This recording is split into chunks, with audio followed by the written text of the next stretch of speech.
ఆంధ్రప్రదేశ్‌లో సౌర విద్యుత్ ప్రాజెక్టుల ఏర్పాటు కోసం భారత సౌర విద్యుత్ కార్పొరేషన్ సెకీతో గతంలో వైసీపీ ప్రభుత్వం కుదుర్చుకున్న 7,000 కోట్ల ఒప్పందం భవిష్యత్తు అగమ్యగోచరంగా మారింది.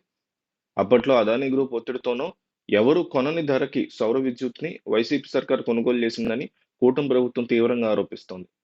ఈ నేపథ్యంలో అదానీ డీల్‌ని రద్దు చేయాల్సిందేనన్న ఒత్తిడి చంద్రబాబు ప్రభుత్వం మీద పెరుగుతోంది.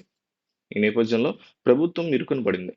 అదానీతో లింక్ అయినటువంటి ఈ డీల్ ద్వారా జగన్ 1,750 కోట్లు ముడుపులు అందినట్లుగా అమెరికా కోర్టులో ఎస్బీఐ అభియోగాలు మోపిన నేపథ్యంలో దీన్ని రద్దు చేయకుండా చంద్రబాబు సర్కార్ మీనమేషాలు లెక్కించడం మీద సొంత పార్టీలో కూడా అసంతృప్తి వ్యక్తమవుతుంది. ఈ నేపథ్యంలో ఆర్థిక మంత్రి పయ్యావుల కేశవ్ దీని మీద స్పందించారు.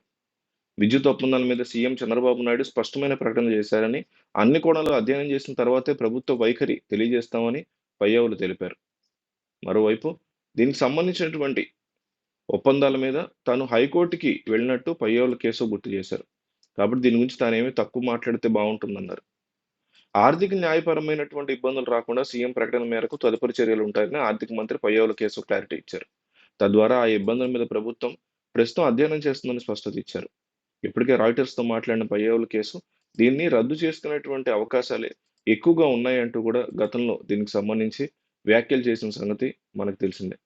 అయితే ఆంధ్రప్రదేశ్ రాష్ట్రంలో జరుగుతున్నటువంటి అనేక అంశాల్లో ఈ సౌర విద్యుత్‌కు సంబంధించినటువంటి స్కామ్ అనేది భారీ ఎత్తున బయటపడిన సంగతి తెలిసిందే. వాటి గురించి మీ అభిప్రాయం మీరు కామెంట్ చేయండి.